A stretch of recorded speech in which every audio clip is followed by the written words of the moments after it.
پرونده ما از جایی شروع میشه که قبل از طلوع آفتاب 9 اکتبر سال 2010 یه خانم 42 ساله به اسم لیسا بیکر با آتش نشانی تماس میگیره. لیسا داشته در مورد یک آتش سوزی که اطراف خونشون اتفاق افتاده بوده گزارش میداده و واقعا هم ترسیده بوده. یعنی داشته میگفته اینجا آتیش گرفته، من نگرانم که آتیش به خونمون برسه، به خاطر اینکه توی حیاط خونمون کلی مواد اشتعالزا وجود داره، بچه‌ها توی خونن. با این حال چیزی که لیسا توی اون زمان نمیدونسته این بوده که این آتش سوزی چیزی نیست که باید نگرانش باشه. در واقع یک اتفاق خیلی بدتر داره تو پس اون آتش سوزی میفته که چیزیه که لیسا باید نگرانش باشه.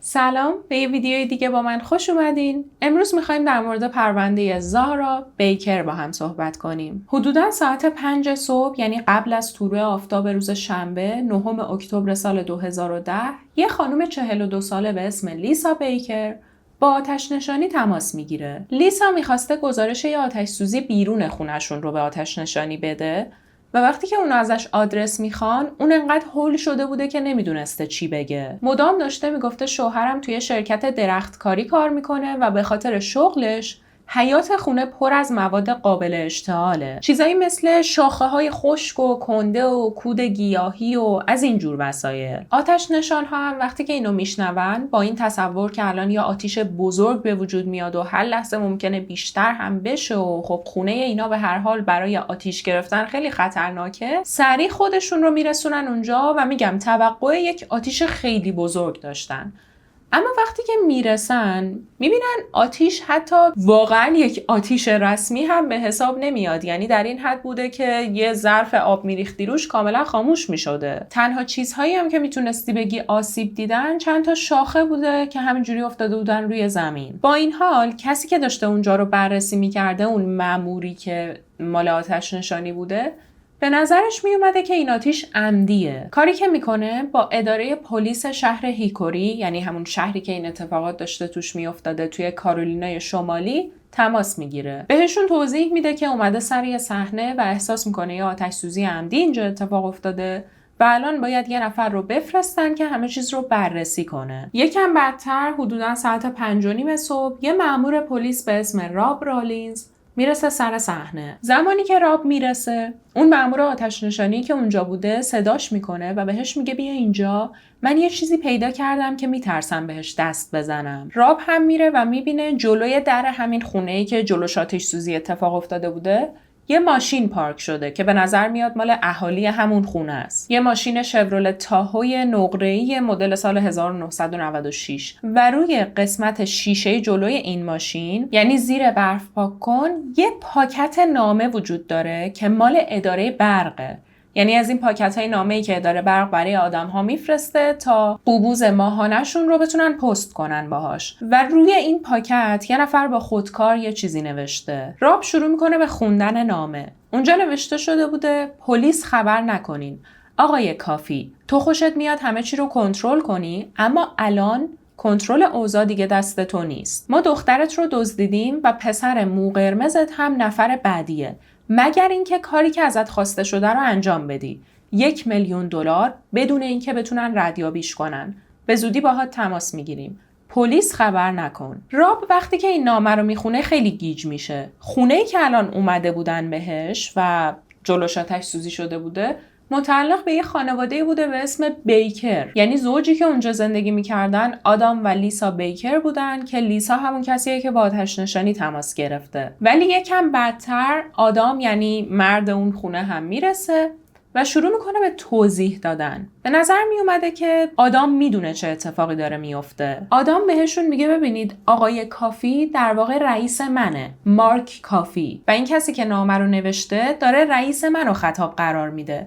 حالا چرا نامه رو اینجا جلوی در خونه من گذاشته؟ به خاطر اینکه احتمالاً فکر کرده اینجا خونه رئیس منه. بهش میگن چرا باید همچین فکری بکنه یه آدم هم توضیح میده به خاطر اینکه این ماشینی که الان جلوی در خونه منه، یعنی این شورولت تاهو، مال رئیسم مارک کافی. خونه ای هم که ما داریم توش زندگی میکنیم، همین خونه ای که دارین میبینین، بازم مال رئیس منه و الان 3 ماهه که ما این خونه رو از مارک کافی اجاره کردیم. و خب یه نفر اگر بخواد مارک کافی رو پیدا کنه و سرچ کنه راجبش، این خونه رو احتمالاً پیدا میکنه، چون به نام اونه دیگه. طرفم اومده اینجا دیده خب خونه به نام مارکه، ماشین مارک هم جلوی دره، با خودش فکر کرده اینجا خونه خانواده کافیه دیگه، واسه همینم احتمالاً این نامه رو گذاشته و این آتش سوزی رو هم حالا به هر دلیلی راه انداخته. اینجا راب به این نتیجه میرسه که خب کسی که این نامه رو نوشته در ادامه نوشته ما دخترت رو دزدیدیم، پس شاید الان یک جای دنیا واقعا دختر مارک کافی رو دزدیدن. اینا سریع از شماره مارک کافی رو از آدام میگیرن، باهاش تماس میگیرن. مارک هم بهشون میگه که من حالم خوبه، الانم خونه‌ام، دخترم و پسرم و همسرم هم توی خونه‌ان، هیچ اتفاقی براشون نیفتاده، اصلا بذارین من خودم میام اونجا. چند دقیقه بعد مارک کافی به همراه دختر 19 سالش یعنی لورن میرسن سر صحنه و مارک بهشون توضیح میده که ببینید این دختر منه، خدا رو شکر هیچ کس هنوز ندزدیدتش و مطمئن باشین که من مثل شیر بالا سرشم و نمیذارم براش اتفاقی بیفته. اینجا راب با خودش فکر میکنه که خب همه این اتفاقات ممکنه یک شوخی باشن، یعنی کسی که این نامه رو نوشته و این آتش سوزی کوچیک رو راه انداخته صرفاً میخواسته اینا رو اذیت کنه، چون آتش سوزی قطعاً عمدی بوده. یه نفر جلوی همون ماشین شورولت تاهو یه مقدار بنزین ریخته بوده و بعد یه سری علف هرز و شاخه و اینا ریخته بوده اونجا و آتیش رو روشن کرده. به احتمال زیاد میخواسته حتی ماشین رو هم بسوزونه، چون اون بنزین رو خیلی نزدیک ماشین ریخته بوده، اما هر طوری که بوده ماشین آتیش نگرفته و الان سالم مونده.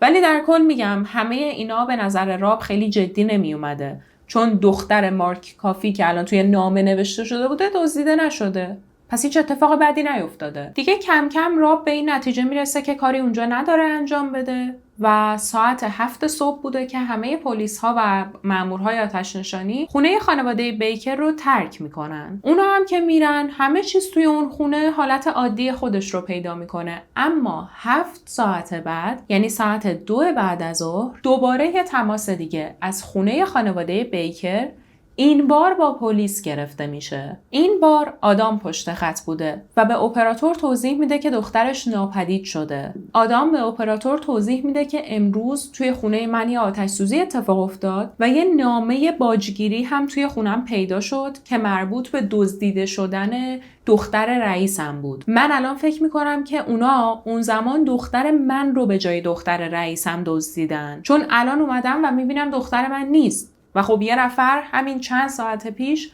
جلوی در خونه من یه نامه مبنی بر این که یه دختر رو دزدیده گذاشته بود. همه چیز داره منطقی میشه الان. وقتی ازش میخوان تا مشخصات دخترش رو بهشون بده، اون میگه دختر من 10 سالشه، معلوله و یه پای مصنوعی داره. طبیعتا اینجا اپراتور میپرسه آخرین باری که دخترت رو دیدی کی بوده، چون میخواسته یه خط زمانی بسازه. آدام هم میگه ما دیشب حدودا ساعت 2:30 شب بهش سر زدیم و دیدیم که توی تختش خوابیده. اتفاقات آتش سوزی و اینا هم که ساعت 5 صبح افتاد و بعد از اون ما دیگه دخترمون رو ندیدیم تا الان که حدودا ساعت 2 بعد از ظهره. و من نمیدونم اون آتیشی که توی حیاط درست کرده بودن واسه این بوده که حواس ما رو پرت کنن بیان دخترمو بدزدن، مثلا همون موقع ها دزدیدنش، یا اصلا چه اتفاقی افتاده. اینجا اپراتور انگار براش قانع کننده نبوده جواب آدام و دوباره سوالش رو میپرسه. میگه یعنی از ساعت 2:30 دیشب تو دیگه دخترت رو ندیدی؟ آدام هم میگه نه، به خاطر اینکه دخترم الان داره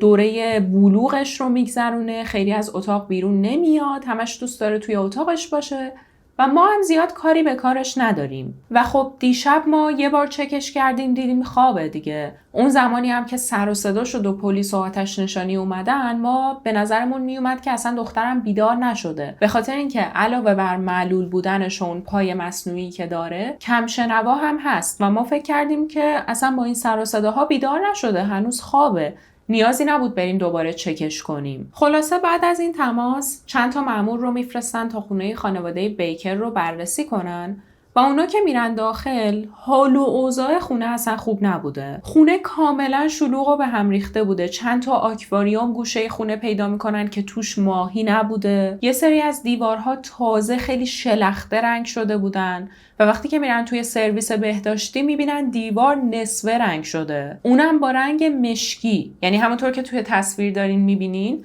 هنوز بالاش کاشیه و برداشتن نصفش رو رنگ مشکی زدن.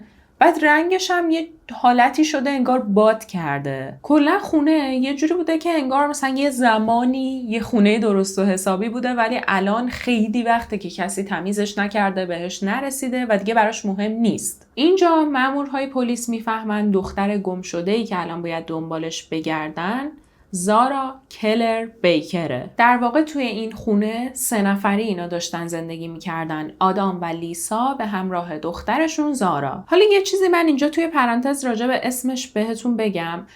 من اول که این پرونده رو خوندم دیدم اسمش قشنگ زهرا نوشته میشه. خب رفتم سرچ کردم و خب همونطور که میدونین اسم زهرا ریشه عربی داره و خب درسته که ما وقتی اینجوری نوشته میشه زهرا تلفظش میکنیم، اما من ترجیح میدم به همون جوری که همه دارن این پرونده رو توی کشورهای خارجی تلفظ میکنن تلفظ کنم و اون جوری که اصلا خود پدر و مادر دارن اسم این بچه رو تلفظ میکنن. به نظرم اینجوری حرفه‌ای تره. خلاصه تو این خونه آدام و لیسا و زارا دارن زندگی میکنن. زارا 10 سالشه و لیسا مادر واقعی زارا نیست. در واقع فقط 2 سال می شده که آدام با این همسر آمریکاییش یعنی لیسا ازدواج کرده بوده و از کوینزلند استرالیا نقل مکان کرده بوده به آمریکا. تا قبل از اون آدام یک پدر مجرد بوده که داشته زارا رو تنهایی بزرگ می کرده توی کوینزلند. به علاوه این لیسا بوده که دیشب ساعت 2:30 آخرین بار زارا رو چک میکنه. یعنی خود آدام اصلا یادش نمی اومده که آخرین بار کی زارا رو دیده. لیسا میگه من طبق معمول 2:30 شب در اتاق زارا رو باز کردم، دیدم توی جاش خوابیده، به نظرم میاد که حالش خوبه. بعد از اینکه تمام اون اتفاقات افتاده، یعنی اون آتش سوزی و اومدن پلیس و اینا، هیچکس به ذهنش خطور نکرده که بره و دوباره به این دختر سر بزنه. چون معمولاً پدر و مادرها وقتی که یه اتفاق بدی توی خونشون میفته بعدش اولین فکری که میکنن اینه که برن پیش بچهشون، برن ببینن اون چطوره. با این حال لیسا و آدام این کارو نکردن و سر همون چیزی که بهتون گفتم، چون زارا شنواییش کامل نبوده و خیلی دقیق نمیشنیده، فکر کردن که حالا با تمام این سر و صداها بیدار نشده و احتمالاً هنوز خوابه. حالا نگو که اصلا زارا توی اتاقش نیست و اینا نمیدونن که از کی ناپدید شده. بعد نکته عجیب ترش اینه که حتی اینا بعد از پیدا کردن اون نامه باجگیری که توش یه نفر نوشته بوده ما دخترت رو دزدیدیم هم ذهنشون سمت دخترشون زارا نرفته. نه تنها این، بلکه حتی به اون مأمور اول پرونده یعنی راب هم توضیح ندادن که یه دختر دارن. الانم به نظر می اومده کسی که اون یادداشت رو نوشته و اون آتش سوزی رو راه انداخته زارا بیکر 10 ساله رو با لورن کافی اشتباه گرفته. یعنی فکر کرده اینجا خونه خانواده کافیه، اونم دختر خانواده کافیه و دزدیدتش. اینجا پلیس شروع میکنه در به در دنبال زارا گشتن، هشدار امبر هم صادر میکنن. توی تمام رسانه ها هم داشتن زارا رو اینطور توصیف میکردن: یه دختر 10 ساله با قد کمی بیشتر از 150 سانتی متر، وزن حدوداً 38 کیلوگرم که پای چپش مصنوعیه و هر دو گوشش هم کم شنواه. چیزی هم که میدونستن این بوده که کسی که این بلا رو سر زارا آورده و از خونه بردتش پای مصنوعی زارا رو با خودش برده اما سمعکش رو اونجا گذاشته. حالا بذارین یکم شما رو بیشتر با این پدر و دختر یعنی آدام و زارا آشنا کنم، به خاطر اینکه بهتون گفتم اینا صرفاً 2 ساله که اومدن به کارولینای شمالی. برای اینکه بتونیم بهتر بشناسیمشون باید بدونیم قبل از اون چی کار میکردن و کجا زندگی میکردن. مادر بیولوژیکی زارا یکم بعد از تولدشون رو ترک کرده بود و طبیعتاً بعد از رفتنش حضانت بچه رسیده به آدام. اون زمان زارا و آدام توی یک شهر کوچیک به اسم گیرو تو شمال کوینزلند توی استرالیا زندگی میکردن. آدام هم توی کارخونه شکر کار میکرده و خب طبیعتاً هم کار کردن بیرون از خونه هم نگهداری از زارا خیلی براش سخت بوده. به خاطر همینم آدام خونه جداگونه نگرفته بوده برای خودش و بچه. یعنی از زمانی که همسرش ترکشون میکنه و حضانت بچه میرسه به آدام، اون میاد و همراه پدر و مادرش یعنی کارن و تونی بیکر زندگی میکنه. اینجوری کارن و تونی میتونستن زمانهایی که آدام سر کاره از زارا مراقبت کنن. از اونجایی هم که زارا تنها نوه کارن و تونی بوده، اونا واقعا دوستش دارن. عزیز دردونشونه کاملا. رو چشمشون میذاشتن زارا رو، واقعا داشتن براش وقت میذاشتن. اینجوری بوده که اصلا یه وقتایی دلشون نمیخواسته زارا با آدم جایی بره و میخواستن همیشه پیش خودشون باشه. زارا هم یه دختر خیلی خوشحال و پر انرژی بوده که میرفته مهد کودک، با دوستاش وقت میگذرونده و حالا نه تنها فقط پدر بزرگ و مادر بزرگش، کل فامیل بهش توجه میکردن. اما وقتی که زارا فقط 5 سالش بوده، تو اوج سرزندگی و شیطنت کردنش با بدترین اتفاق زندگیش روبرو میشه. دکترها تشخیص میدن که زارا به استیوسارکوما مبتلا شده که یه نوع سرطان استخوانه. این سرطان معمولاً از سلولهای سازنده استخوان شروع میشه و استخوان‌های بلند رو درگیر میکنه. درگیری اصلی زارا هم توی استخوان پای چپش بوده. همون اول 8 ماه این بچه رو توی بیمارستان بستری میکنن، چندین عمل مختلف انجام میدن. زارا باید جلسات شیمی درمانی میگذرونده، پیوند پوست انجام میدن.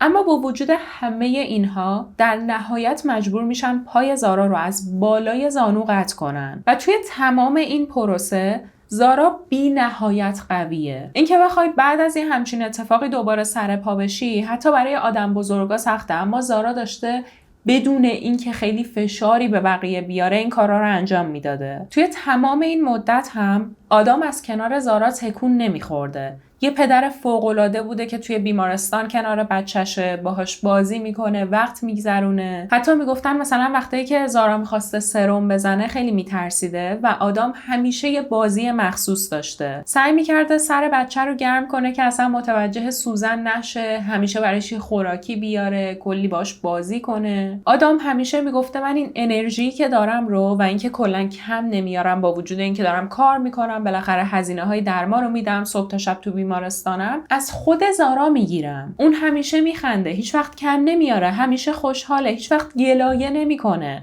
واقعا چی از این بالاتر؟ تمام کادر اون بیمارستان زارا رو به عنوان یک دختر بچه خوشرویی که هر روز حالشون رو خوب میکنه میشناختن. و یه چیز سختی که این عمل قطع عضو داره اینه که یک بار زارا باید راه رفتن بدون اون عضو رو یاد میگرفته و یه مدت بعد براش پروتز و اون پای مصنوعی رو میذارن و خب یاد گرفتن این هم خیلی سخت بوده، اینکه بتونه با اون پروتز راه بره. با این حال زارا داشته به همه میگفته که من دلم میخواد با این پای مصنوعیم اسکی روی آب رو یاد بگیرم و در نهایت توی پاراولمپیک شرکت کنم. توی دورانی که کسی حتی توقع نداشته زارا بتونه با این پا راه بره و بتونه اون عصا رو کنار بذاره، زارا با این پا شنا کردن یاد میگیره. کم کم شروع میکنه شرکت کردن توی مسابقاتی که مال بچه‌های معلول این شکلی بوده. یعنی مثلا یه سری مسابقه 2 بوده برای بچه‌هایی که از قسمت پا معلولن. توی یکی از همین مسابقه های 2 وسط دویدنش پای مصنوعی زارا در میاد و همه اونجا فکر میکردن که الان این بچه ناراحت میشه، گریه میکنه، خب بالاخره حالش خیلی باید بد بشه دیگه با این اتفاقی که افتاده. حتی داشتن همه فکر میکردن که الان چقدر تحقیر میشه.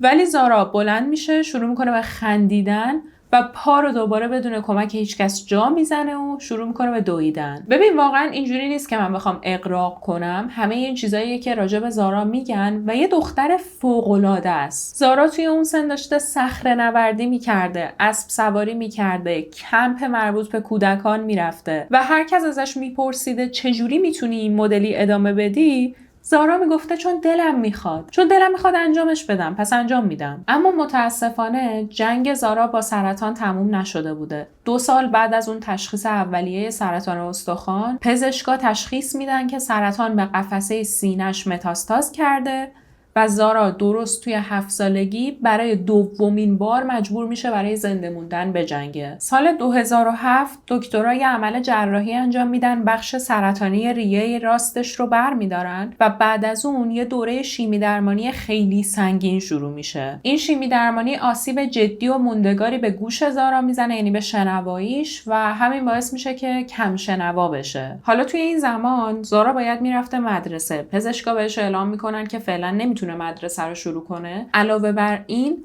حالش انقدر بد بوده که خانواده‌اش داشتن فکر میکردن دیگه نمیمونه. یعنی توی یه مقطعی همه داشتن میومدن از زارا خداحافظی میکردن، چون فکر میکردن خب دیگه یه مدت بعد از دنیا میره. اما زارا بازم قوی میمونه و برای بار دوم سرطان رو شکست میده با همون روحیه اولیش. یعنی اینجوری نبوده که بگه بابا این چه زندگیه، من دیگه انرژی ندارم، من دیگه نمیجنگم.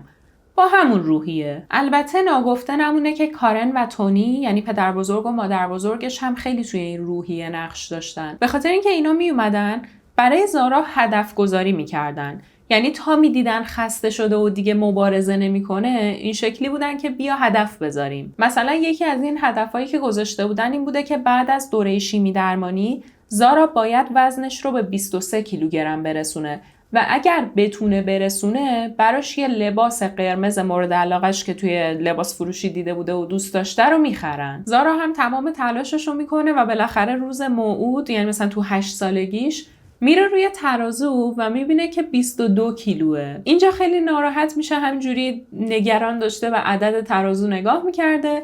یهو مادر بزرگش گوشه پاشو میذاره رو ترازو تا 1 کیلو بیاد بالا. همون موقع هم زارا رو میبرن و این لباسی که الان توی تصویر میبینین رو براش میخرن. با همین حقه، با یه حالتی که انگار تو داری این کارو به خاطر رسیدن به اون لباس میکنی، یکی از مهمترین اتفاقاتی که باید برای سلامتی زارا میافتاده رو اینا رقم زدن. کم کم حال زارا دوباره بهتر میشه و اینجا برمیگرده به همون کمپ کودکان که قبلا هم میرفته و توی همین کمپ توجه یک خبرنگار به زارا جلب میشه. این خبرنگار میاد از زارا عکس میگیره، داستانش رو توی روزنامه محلی چاپ میکنه. تیتری هم که براش میزنه این بوده: فرشته سخت کوشتر و قویتر از زارا بیکر کوچولو پیدا نمی‌کنین. با این حال 2 سال بعد از چاپ شدن این روزنامه و 2 سال بعد از تمام این اتفاقات، الان کاراگاه‌هایی که داشتن توی آمریکا دنبال زارا میگشتن با یه شرایط کاملا عکسش روبرو میشن. یعنی اون دختر بچه فوق‌العاده‌ای که همه توی گیروی کوینزلند استرالیا میشناختن، توی آمریکا و توی کارولینای شمالی دیگه کسی نمیشناستش. همونطور که اول ویدیو بهتون گفتم، آدام و لیسا 2 سال بوده که با هم ازدواج کرده بودن و داشتن توی این مدت تو بخش‌های مختلف کارولینای شمالی با هم ستایی با زارا زندگی میکردن. الانم 3 ماه بوده که اومده بودن به این خونه جدیدشون توی هیکوری. ولی مسئله اینجاست که الان توی همسایگیشون هیچکس زارا رو نمیشناخته. توی این 3 ماه به نظر میومده که زارا اصلاً وجود نداشته، چون اکثر همسایه‌ها ندیده بودنش. حتی یه سری‌ها داشتن میگفتن ما نمیدونستیم آدام و لیسای دختر دارن. زارا به مدرسه نرفته بوده، با بچه‌های محله تا حالا بازی نکرده بوده. یعنی هیچ کدوم از بچه‌های محله نمیدونستن اونجا یه بچه همسن و سالشون زندگی میکنه.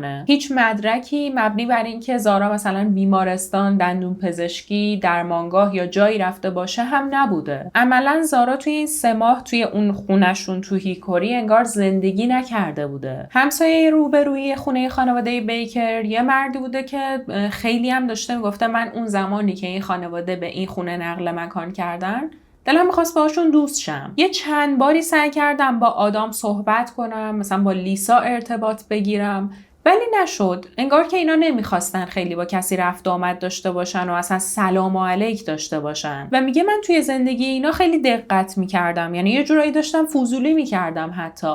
با این حال نمیدونستم یه دختر دارن. و میدونی اگر یه دختر 10 ساله معمولی بود، مثلا میگفتی خب شاید از این دخترای گوشه‌گیریه که خیلی از خونه بیرون نمیاد و حالا درسته اونم خوب نیست، ولی به هر حال اخلاقش اینجوریه. اما زارا از این دختر بچه‌هایی که دلش می‌خواسته از خونه بره بیرون، دلش می‌خواسته با بچه‌های دیگه بازی کنه، نمی‌خواسته گوشه‌گیر باشه، نمی‌خواسته مریض بیفته گوشه خونه. این غیبت عجیب زارا اصلا تو کت مامورای پلیس نمیرفته و از همون اول داشتن به این قضیه آدم ربایی شک میکردن. یعنی الان توی این مرحله اصلا به نظرشون نمیومده که زارا توسط یک آدمی که فکر میکرده داره دختر مارک کافیو میدزده رو بوده شده. این قضیه اصلا براشون مطرح نبوده. دلایل خیلی زیادی هم داره. اول از این که اون یادداشت باجگیری که روی ماشین پیدا کرده بودن رو خب بهتون گفتم زیر برف پاک‌کن شفرولت تاهویی پیدا کردن که جلوی در خونه خانواده بیکر پارک شده بود. این در حالیه که هر کس اون یادداشت رو گذاشته، خب آتیش رو هم همون راه انداخته دیگه. و کسی که آتیش رو راه انداخته بوده، بنزین رو ریخته بوده جلوی ماشین. یه جوری که یه قسمت از بنزین حتی روی ماشین هم ریخته بوده.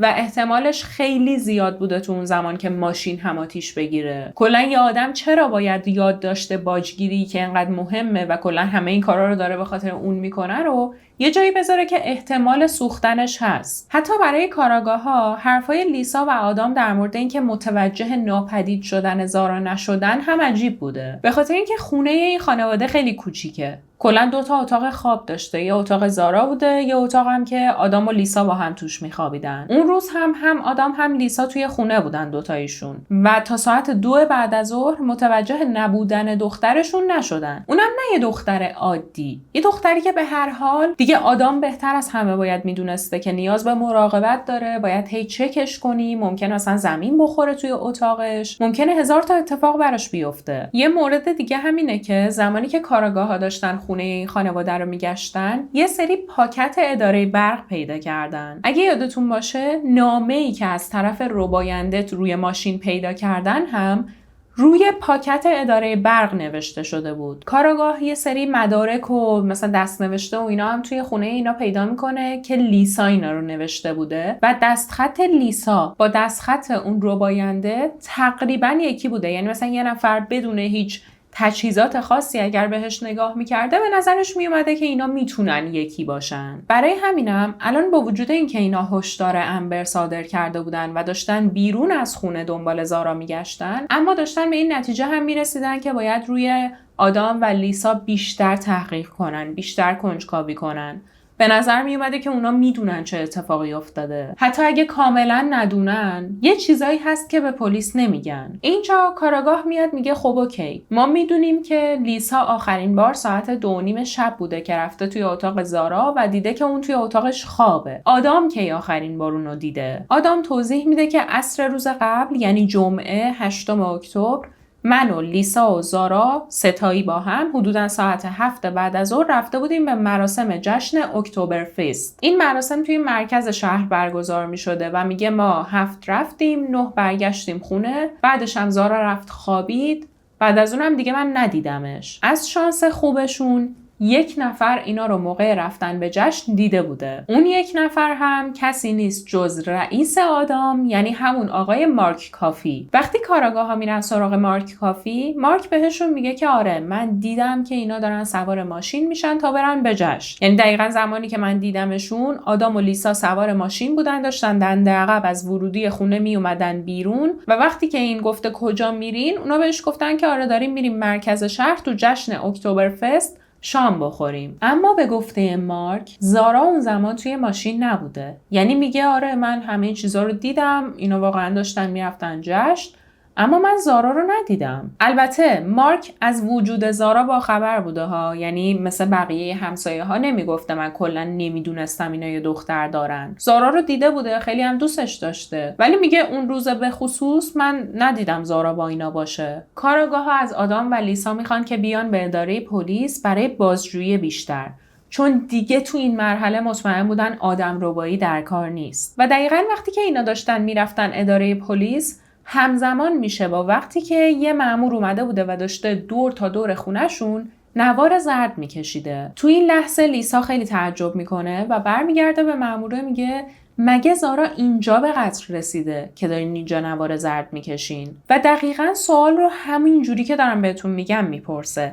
یعنی روی قسمت اینجا داشته تاکید میکرده، نه روی قسمت قتل. البته الان این 2 نفر هنوز مظنون رسمی پلیس نبودن. با این حال کل اون شب رو توی اداره پلیس میگذرونن، در حالی که 2 نفر داشتن ازشون بازجویی میکردن. جدا جدا هم ازشون بازجویی میکنن و توی بازجویی ها لیسا اول صحبت میکنه. یعنی ما الان میخوایم از حرفای لیسا شروع کنیم. لیسا به بازجوها توضیح میده که خودش 2 بار از سرطان جون سالم به در برده به خاطر یک بیماری خودایمنی. الان هم به خاطر همین بیماری از درد و خستگی مزمن رنج میبره و تجربه مشترکش توی مبارزه با سرطان باعث شده از همون لحظه اول که زارا رو دیده خیلی به دلش بشینه این بچه. لیسا داشته زارا رو یه بچه فوق‌العاده توصیف می‌کرده که فرشتش بوده.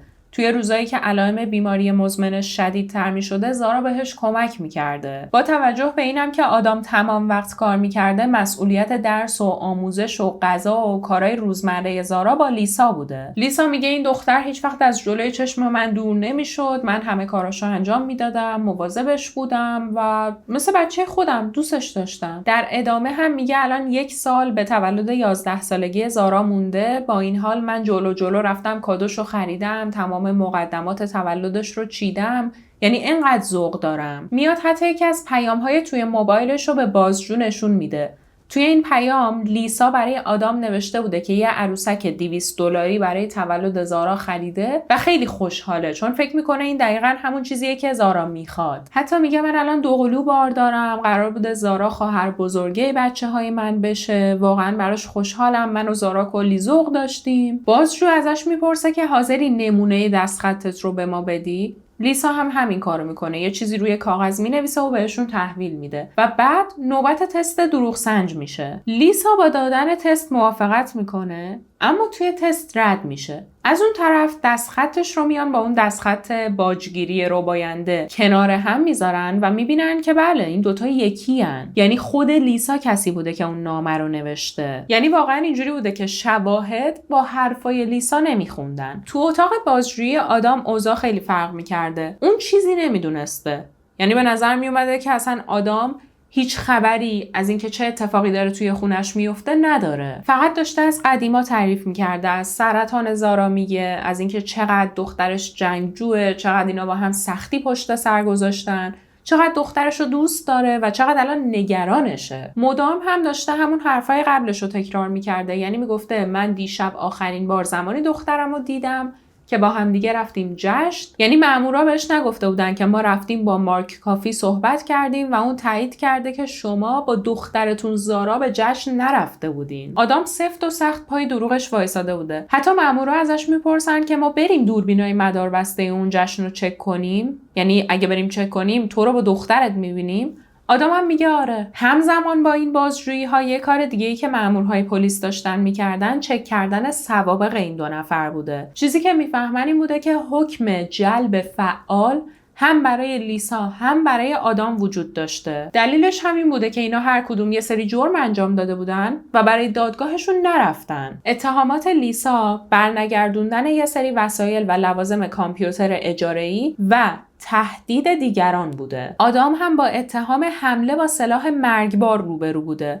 مثل اینکه یه پولی از یکی میخواسته، مثلا طلب داشته و با اسلحه رفته اون طرف رو تهدید کرده. این با حرفای اولیه آدام که هی داشته میگفته ما مشکلی توی زندگیمون نداریم، مشکل مالی نداریم، کلا ما آدمای بی‌حاشیه‌ای هستیم نمیخونده. میرن آدامو میذارن تحت فشار و بهش میگن ما میخوایم ازت تست دروغ سنج بگیریم. تستو میگیرن و آدام هم توی تست رد میشه. بعد از اینم که رد میشه کاراگاه‌ها میذارنش تحت فشار و بالاخره شروع میکنه به حرف زدن. حرفی که زده بوده تا الان رو پس میگیره. میگه آره من شب گذشته به همراه دخترم زارا به اون جشنی که گفتم نرفته بودم. واقعیت اینه که من و لیسا دوتایی رفتیم به جشن به خاطر اینکه زارا حالش بد بود و فکر کردیم اگه ببریمش بیرون حالش بدتر میشه.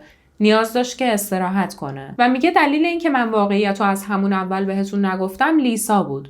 لیسا به من هشدار داد که اصلا راجع به تنها گذاشتن دختر 10 ساله مریضمون به شما چیزی نگم، چون اگر شما بفهمین که ما این بچه رو با این شرایطش تو خونه تنها گذاشتیم خیلی ما رو قضاوت میکنین. بازجو هم به آدم میگه باشه، حالا ما که از قبل میدونستیم شما دخترتون رو با خودتون به جشن نبردین، بیا یک بار رک و پوسکنده به ما بگو آخرین بار کی دخترتو دیدی. آدم هم اعتراف میکنه که از روز چهارشنبه یعنی 6 اکتبر 3 روز قبل از اینکه خبر گم شدن زارا رو به پلیس بده اصلا دخترش رو ندیده. میگه من ساعتهای طولانی سر کار بودم و وقتی که می اومدم خونه معمولا دخترم خواب بود. از اونجایی هم که حالا یکم مریض بود و حالش بد بود همیشه، من سعی میکردم از خواب بیدارش نکنم. دیگه الان واقعا به نظر می اومده که این 2 نفر یعنی آدام و لیسا نمیخوان راست بگن و هر سوالی رو دارن با یک سری دروغ جواب میدن تا وقتی که مجبور بشن. دلیل این دروغاشون هم اینه که احتمالاً دارن از همدیگه مراقبت میکنن. اگر هم اینطوری باشه، یعنی اگر اینا دارن دروغ میگن تا از هم محافظت کنن و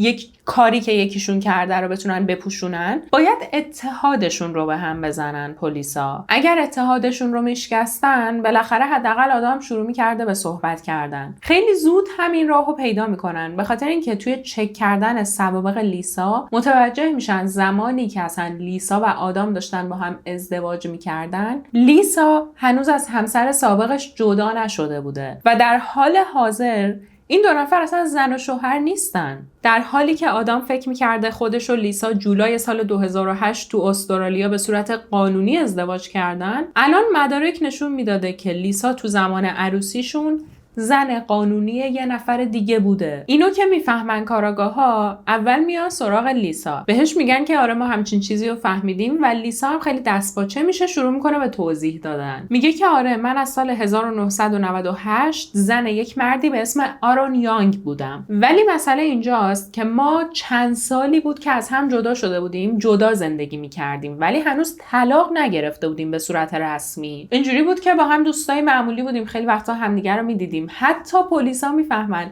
اون زمانی که لیسا با آدم آشنا شده، آرون یانگ رو به عنوان دوست معمولیش به آدم نشون داده. یعنی فکر کن طرف شوهرش بوده ولی این اینجوری بوده که آره این دوستمه. اینجوری بوده که واقعا دیگه نمیخواستن همدیگه رو و براشون فرق نمیکرده که برن با آدمهای دیگه. حوصله این که برن طلاق بگیرن هم نداشتن. آرون و لیسا تازه تو سال 2009 از هم جدا میشن و همچین چیزی رو لیسا از آدم مخفی کرده بوده. بعد از اینم که حالا کاراگاه‌ها اینا رو به لیسا میگن و میفهمن اصل قضیه چی بوده، میان سراغ آدم. به آدم میگن ببین اون آدمی که تو الان داری برای محافظت ازش دروغ میگی اصلا زنت نیست، یعنی راجع به پایه ترین مسئله زندگیتون بهت دروغ گفته، حالا چی میگی؟ آدم هم اینجا واقعا شوکه شده بوده. و یه مسئله خیلی مهمی که الان پیش میاد این بوده که پلیس میفهمه حالا نه تنها اینا زن و شوهر نیستن و اون ازدواج باطله و همه اینا، بلکه الان آدم غیر قانونی توی آمریکاست. چون ببین زمانی که این 2 نفر با هم آشنا شدن، من بهتون گفتم آدم کلا استرالیایی بوده، داشته اونجا زندگی میکرده و بعد اینکه با لیسا فکر میکنه ازدواج کرده، دیگه داشته فکر میکرده خب من دیگه میتونم شهروند آمریکا بشم دیگه. ولی نه، اون ازدواج اگه باطل باشه یعنی آدم هم تو تمام این سالها داشته توی آمریکا غیر قانونی زندگی میکرده و کار میکرده و الان پلیس ها در واقع آدم رو حتی میتونستن به خاطر مهاجرت و کار غیر قانونی هم دستگیر کنن. یعنی ببین چقدر اوضاع داره پیچیده میشه. برای اینم که پلیس میدونسته این 2 نفر دارن یه چیزی رو پنهان میکنن و دارن از همدیگه سعی میکنن محافظت کنن، موبایل هاشون رو ازشون نمیگیرن. یعنی توی اتاقهای بازجویی جداگونه اینا موبایلشون دستشون بوده. بعد از اینکه لیسا میفهمه پلیسا اومدن به آدم گفتن که اون اصلا زنش به حساب نمیاد، لیسا هی شروع میکنه برای آدم پیامک فرستادن. هی داشته بهش میگفته من نمیخواستم این اتفاق بیفته، مثلا من میخواستم همه چیزو یه زمانی بهت بگم، خودم اصلا خیلی از اوضاع قانونی این ازدواج و اینا سر در نمی آوردم. ولی آدم به هیچ کدوم از این پیام ها جواب نمیده و آخرین پیامی که اون شب لیسا میفرسته این بوده: من بهت نیاز دارم عزیزم، دارم وکیل میگیرم، یعنی تو میخوای توی این شرایط منو تنها بذاری؟ اونا قانعت کردن که من یه هیولام، چرا میذاری همچین کاری بکنن؟ تو که میدونی تو زارا برای من از همه چی توی این دنیا مهمترین. من بدون شما نمیتونم زندگی کنم. ما با هم ازدواج کردیم، برای خوبی و بدی، تو خوشی و ناخوشی باید کنار هم باشیم. آدم تمام این پیام ها رو نادیده میگیره و چند ساعت بعد یه سری خبرنگار میان و شروع میکنن با آدم و رئیس پلیس اون منطقه صحبت کردن. توی گزارش هاش ما میبینیم که آدم کنار رئیس پلیس وایساده و وقتی که ازش میپرسن به نظرت لیسا بلای سر زارا آورده یا نه، اون میگه نمیدونم، ولی شواهد اینطوری نشون میده. یعنی الان حتی اون آدمی که اون همه اولش به لیسا اعتماد داشته هم داره علیهش صحبت صحبت میکنه. کلا اگه بخوام از آدام یکم بهتون بگم، از خود شخص آدام بیکر، آدام از این مردای خیلی زبر و زرنگ و خیلی رئیسی نیست. یعنی از این مردایی که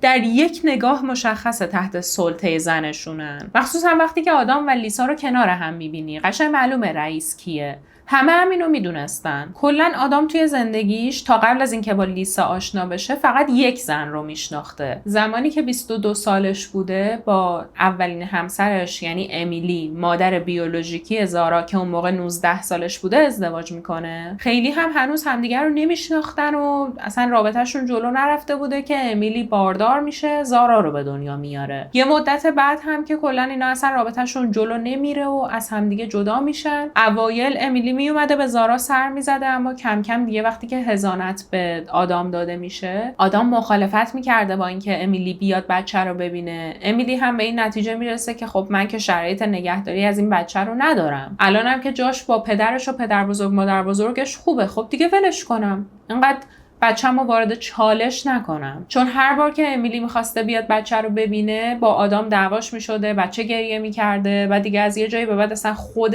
زارا اون موقع مثلا 1-2 سالش بوده، انگار دیگه امیلی رو به عنوان مادر نمیشناخته. وقتی میرفته بغلش گریه میکرده. بعد از اینم که امیلی از زندگی آدام میره بیرون، آدام داشته سر و سامون میداده به همه چیز. یعنی میاد با پدر و مادرش زندگی میکنه، حال زارا اون موقع خوب بوده، شغل آدام خوب بوده، درآمدش خوبه، همه چی عادیه. تا اینکه تو سال 2005 پزشکا تشخیص میدن زارا سرطان داره و تا 3 سال بعد زندگی آدام درگیر سرطان دخترش میشه.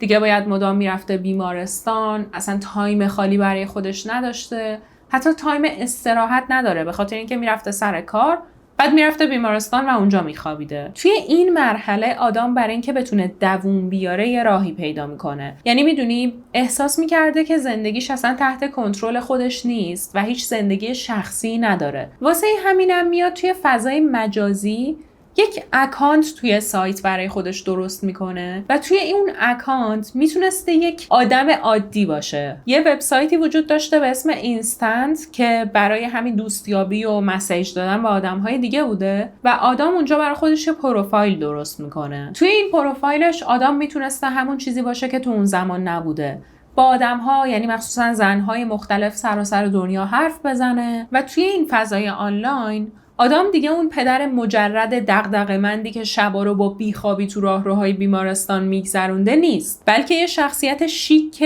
خیلی جذابه، کسی که میتونه با زنها خیلی راحت صحبت کنه، وقت آزاد زیادی داره. خیلی از آدم‌ها هستن که توی شرایط سخت این کارو میکنن که مثلا میان یه جایی برای خودشون پیدا میکنن، یه آدم‌هایی رو پیدا میکنن که از سختیاشون چیزی ندونن و یه دنیای کوچیک برای خودشون میسازن که از اون سختی فاصله داره. خلاصه تو همین دنیای فانتزی آدم با لیسا آشنا میشه. لیسا توی اون زمان داشته خب تو آمریکا تو کارولینای شمالی زندگی میکرده. اینا شروع میکنن با هم صحبت کردن. لیسا به آدم میگه من هم 2 بار ازدواج کردم و 2 تا دختر هم دارم. خیلی هم تو رو درک میکنم به خاطر اینکه هم خودم هم یکی از دخترهام یه سری بیماری خودایمنی داریم. لیسا هم مثل آدم دخترهاشو دست تنها بزرگ کرده بوده، آدم خیلی سخت کوشی بوده و آدم از همه اینا خیلی خوشش میاد. این میشه که سال 2008 آدم برای لیسا یه بلیط هواپیما میگیره تا بیاد استرالیا و یه مدت پیش آدم و خانواده‌اش باشه. وقتی که لیسا میاد، پدر و مادر آدم خیلی از لیسا خوششون نمی اومده، به خاطر اینکه احساس میکردن لیسا زیادی دروغ میگه و راجع به زندگیش زیاد اغراق میکنه. مثلا لیسا بهشون گفته بوده که یه زمان مأمور پلیس بوده و به خاطر اینکه تیر خورده از اداره پلیس استعفا داده، ترسیده و دیگه اونجا کار نکرده. البته بعد از اینکه استعفا داده هم همچنان به پلیسا کمک میکرده و در واقع جایزه بگیر بوده. از این آدمایی که وقتی برای یه نفر جایزه میذارن میره اونو پیدا میکنه. مثلا دیدین توی پرونده ها میگن اگه فلانی پیدا شه انقدر جایزه به اون کسی که پیداش کرده میدیم. جایزه بگیرها از این شرایط استفاده میکنن، میرن طرفو پیدا میکنن، معمولا مجرم ها رو. یه چیز دیگه هم که حالا لیسا داشته میگفته و باز خیلی منطقی نبوده، میزان بدبختی هاشه. لیسا داشته میگفته که آره من 2 بار سرطان رو شکست دادم، الان مریضم، نمیدونم دخترام هر کدومشون یه سری بیماری دارن. اما خب کارن و تونی وقتی که میدیدن آدام خیلی خوشحاله، به نظر میاد عاشق لیسا شده و بالاخره داره بعد از اون رابطه اولش رابطه دیگر رو تجربه میکنه، از طرفی به نظر میومده که لیسا خیلی زارا رو دوست داره، اونا هم سعی میکنن به لیسا یه فرصت بدن. یعنی داشتن فکر میکردن که شاید ما بدبین شدیم و حالا شاید این آدم دروغگو باشه، اما بچه ما رو دوست داره، نوامون رو دوست داره. اون زمانی هم که اینا همه با هم توی استرالیا زندگی میکردن، اون تایم کوتاه، زارا خیلی خوشحال بوده که نامادری داره و این شکلی بوده که منم بالاخره میتونم برم برای دوستام تعریف کنم که مثلا مامانم برام فلان کارو کرد. اینجوری میشه که یک شنبه 6 جولای سال 2008 آدام و لیسا توی خونه خانواده بیکر با هم ازدواج میکنن.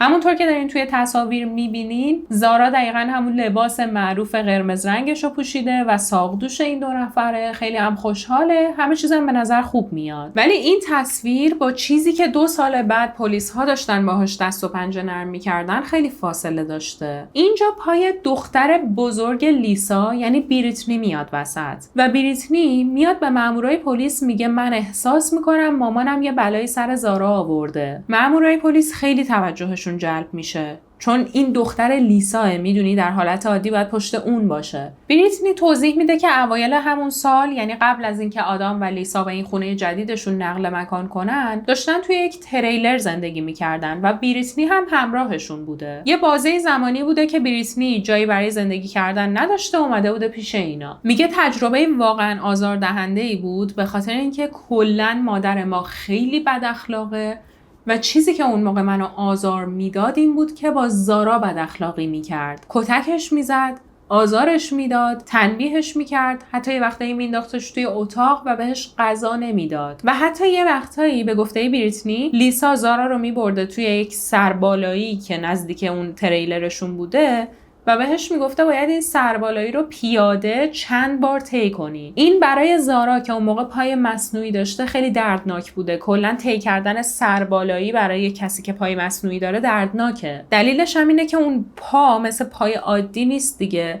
وقتی که توی یک شرایط غیر عادی قرار بگیره به قسمت گوشتی بدن فشار میاره. و بریتنی میگه من عاشق زارا بودم. اصلا وقتی که میدیدمش انقدر مهربونه، انقدر خوشروه با وجود تمام اتفاقاتی که پشت سر گذاشته و از مادرمون متنفر بودم به خاطر کارهایی که داشت باهاش میکرد. انقدر دعوامون شد و انقدر من با مادرمون به مشکل خوردم سر این قضیه که در نهایت از اونجا رفتم. آخرین باری هم که بریتنی زارا رو دیده بوده 5 ماه قبل از ناپدید شدنشه. میگه من آخرین باری که دیدمش زیر چشمای زارا کبود بود و وقتی که از مادرمون پرسیدم اون گفت آره زارا داشته یه مسیری رو طی می‌کرده خورده زمین. بریتنی مطمئن بوده که لیسا یه بلایی سر زارا آورده و زیر چشمشو کبود کرده. واسه همینم به خدمات اجتماعی خبر میده. ولی دیگه بعد از اون چه اتفاقی میفته، حالا سازمان خدمات اجتماعی کاری میکنه یا نه رو بریتنی نمیدونسته. این اطلاعات داشته خیلی به پلیس کمک میکرده به خاطر اینکه با چیزی که خودشون هم تا الان حدس میزدن فاصله‌ای نداره. ولی کاری که میکنن لیسا و آدام رو بازداشت نمیکنن. در مورد تمام این شک‌هایی هم که داشتن چیزی بهشون نمیگن. میخواستن اجازه بدن که این 2 نفر برن، از دور دنبالشون کنن ببینن کجا میرن و چیکار میکنن. وقتی هم که بهشون خبر میدن که الان آزادن و میتونن برن، از اونجایی که خونهشون داشته توسط تیم تشخیص هویت بررسی میشده نمیتونستن برگردن خونه. حالا آدامو نمیدونیم کجا میره میمونه، ولی لیسا میره خونه دختر 25 سالش یعنی امبر. از همون اولی هم که لیسا میرسه خونه دخترش امبر شروع میکنه به زدن یک سری حرفهای عجیب و غریب. به نظر میومده که لیسا میخواد فرار کنه، مدام داشته در مورد رفتن به یک ایالت دیگه و در نهایت رفتن به بریتانیا صحبت میکرده. مثل اینکه لیسا توی سایت دوستیابی با یک مرد بریتانیایی آشنا شده بوده و الان میخواسته فرار کنه بره اونجا پیش همون مرد. توی مدت رابطهشون هم چندین بار از این مرد درخواست پول کرده بوده و اون مرد براش $10,000 پول فرستاده بوده. الان هم میخواسته از این پول استفاده کنه، بلیت بگیره بره یه ایالت دیگه، بعد از اونجا بره بریتانیا تا پیش اون مرد باشه. اگرم این کارو میکرده دیگه پلیس نمیتونسته به همین راحتی برش گردونه و دادگاه تشکیل بده و همه اینا. اما هیچ کدوم از این اتفاقات قرار نبوده بیفته به خاطر اینکه امبر میره پیش پلیس و تمام چیزهایی که در مورد لیسا میدونسته رو بهشون میگه آره من نگرانم مادرم فرار کنه چون هم پولشو داره هم آدمشو داره هم شرایطشو. و خیلی جالبه دخترای لیسا اصلاً پشتش نیستن. تقریباً چند ساعت بعد از اینکه امبر میره و این اطلاعات رو در اختیار پلیس میذاره، میان و لیسا رو دستگیر میکنن. به این نتیجه میرسن که آقا این دیگه میخواد فرار کنه و بیرون نگه داشتنش کمکی به پیدا شدن زارا نمیکنه. و میرن چک میکنن ببینن اصلا لیسا میخواسته پیش کی بره و اون مرد بریتانیایی کیه. همونجور که بهتون گفتم اینا با هم توی سایت دوست شده بودن و لیسا به اون مرده گفته بوده سرطان داره، به علاوه 2 قلو بار داره و نیاز به پول داره. مرده هم اصلا به خاطر اینکه لیسا بتونه داروهای لازمش رو بخره براش پول فرستاده بوده. و الان امبر یعنی دختر لیسا به مامورای پلیس میگه اصلا مادر ما باردار که نیست، هیچ، حتی نمیتونه باردار بشه به خاطر اینکه این آدم کلاً 8 سال پیش رحمش رو در آورده. بعد اصلا این هیچ وقت سرطان نداشته. نه تنها مادرمون هیچ وقت سرطان نداشته، ماها هم هیچ وقت نه سرطان نه بیماری خاصی داشتیم. همیشه به دروغ به بقیه اینجوری میگه که ازشون پول یا ترحم بگیره. دیگه با تمام این چیزایی که پلیس میدونسته، الان که دوباره لیسا رو دستگیر میکنن بهش توضیح میدن که ببین ما میدونیم اون نامه گروگانگیری رو تو نوشته بودی، گذاشته بودی جلوی در خونه. بیا راستشو به ما بگو، چه بلایی سر زارا آوردی؟ لیسا هم میگه ببینید اون نامه رو من نوشتم، اما اصلا اون نامه و قضیه گروگانگیری ربطی به گم شدن زارا نداره. من اون نامه رو به خاطر این نوشتم که از مارک کافی یعنی رئیس آدام بدم میاد، میخواستم اونو بترسونم.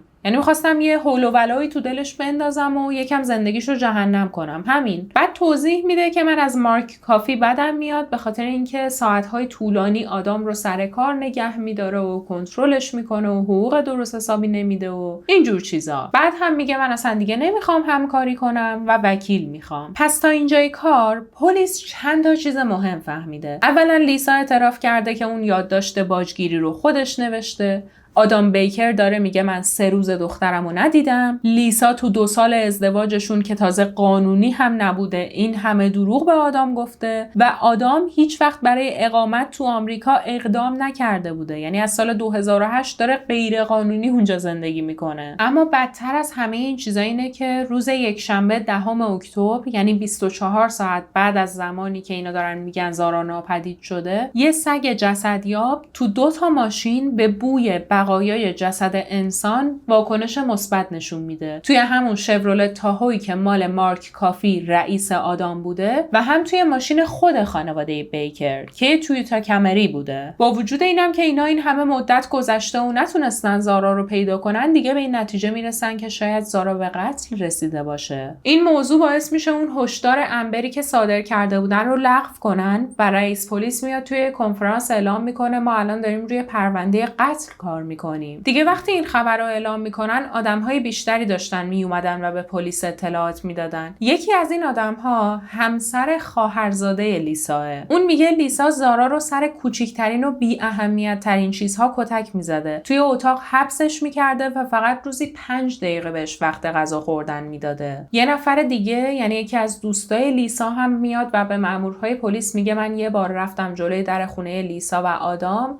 میخواستم یه چیزی بهش بدم و شنیدم که داره زارا رو دعوا میکنه. وقتی هم که بالاخره لیسا اومده جلوی در، به این دوستش توضیح داده که آره زارا خودشو خیس کرده، من خیلی عصبانیم. و این دوست لیسا میگه من زارا رو خیلی دوست داشتم. توی اون لحظه هم واکنشی که لیسا داشت نشون میداد واقعا زیاده از حد بود، در حدی که اون روز نذاشت من بچه رو ببینم. میگه من اون روز فقط صداشو شنیدم، بعد از اون دیگه حتی صداش رو هم نشنیدم، اصلا نبود. در ادامه میگه من اخیراً یه مکالمه خیلی نگران کننده با لیسا داشتم و الان دارم قطعات پازل رو میذارم کنار هم و احساس میکنم یه اتفاق ترسناک توی اون خونه افتاده. مثل اینکه 2 هفته قبل از گم شدن زارا، یعنی قبل از اینکه اصلا پلیس متوجه بشه زارا گم شده، لیسا به این دوستش گفته بوده داره تشک زارا رو میندازه دور. دوستش هم گفته خب چرا داری میندازی دور؟ حالا اصلا زارا مریض، زیاد پیش میاد که شب ادراری داشته باشه، بذار باشه تمیزش کن، همونو نگه دار. ولی لیسا میگه نمیشه به خاطر اینکه خیلی خونی شده. دوستش هم تعجب میکنه، میگه آخه چرا خونی شده؟ مگه زارا چیزی شده؟ خونریزی کرده؟ چی شده؟ لیسا هم دست باشه میشه، میگه نه اصلا کار زارا نبوده، یکی از دخترام یه شب اومده بود اینجا و توی تخت زارا خوابید و چون پریود شده بود خونی که از پریودش بود ریخت روی تخت و به خاطر همینم من الان دارم تشک رو میندازم دور چون دیگه نمیشه تمیزش کرد و بدم میاد مثلا تشک زارا اینجوری باشه. پلیس موضوع رو از دخترای لیسا پیگیری میکنه و هم امبر هم بریتنی داشتن میگفتن دروغه، ما اصلا شب توی خونه آدام و لیسا جدیدن نموندیم، تا حالا روی تخت زارا نخوابیدیم و اصلا نمیدونیم شما دارین راجع به چی صحبت میکنین. اینجا پلیس یه سری تیم جستجو میفرسته که روزها توی مرکز دفن زباله همون نزدیکی ها دنبال اون تشک بگردن، اما هر چی میگردن چیزی پیدا نمیکنن. توی پیگیری های بعدیشون مامورای پلیس میفهمن که اوضاع این خانواده، یعنی اوضاع زارا در واقع، از اول به این شکل نبوده. یعنی قبل از اینکه خانواده بیکر تو جولای سال 2010 به این خونه جدیدشون تو شهر هیکوری نقل مکان کنن، داشتن یه جا همون نزدیکی تو شهرستان کالدول زندگی میکردن. اونجا زارا بین ژانویه سال 2009 تا جولای سال 2010، یعنی زمانی که کلاس سوم و چهارم بوده، تو 2 مدرسه ابتدایی مختلف درس خونده. مدارکی هم که وجود داره از زمان درس خوندنش نشون میدن که معلم‌های زارا همیشه نگرانش بودن. چند باری پیش اومده بوده که زارا با بدن کبود میاد سر کلاس، غیبت‌های زیادی داشته و هیچ کس هم براش توضیحی نمیداده. هر بار که اینا از لیسا یا آدام سوال میکردن اونا یه چیزی میگفتن. مثلا لیسا میگفته آره این خورده زمین به خاطر پاش خیلی نمیتونه درست راه بره، تعادل نداره. معمولا هم لیسا این حرفا رو میزده به خاطر اینکه اون بیشتر میومده دنبال بچه و خیلی آدم اون موقع سر و کله‌اش توی مدرسه زارا پیدا نمی‌شده. یکی از معلم‌هاش هم تعریف میکنه که یه بار توی مدرسه زارا خودش رو خیس کرد و انقدر ترسیده بود، انقدر حالش بد شد که ما بهش کمک کردیم لباساشو همونجا خشک کنه که مادرش متوجه نشه، یعنی لیسا نامادریش نفهمه این اتفاق افتاده. چون زارا داشته به معلمش میگفته اگه بفهمه بلای خیلی بدی سرم میاره. معلم ها هم واقعا سهلنگاری نمی کردن و هر بار این قضیه رو به سازمان حمایت از کودکان گزارش میدادن. حتی یکی از معلم ها اونقدر نگران بوده که شماره شخصی خودش رو به زارای 10 ساله میده و بهش میگه اگه اتفاقی برات افتاد و نمیدونستی به کی زنگ بزنی به من زنگ بزن. لیسا همینو میفهمه و میاد از معلمه شکایت میکنه.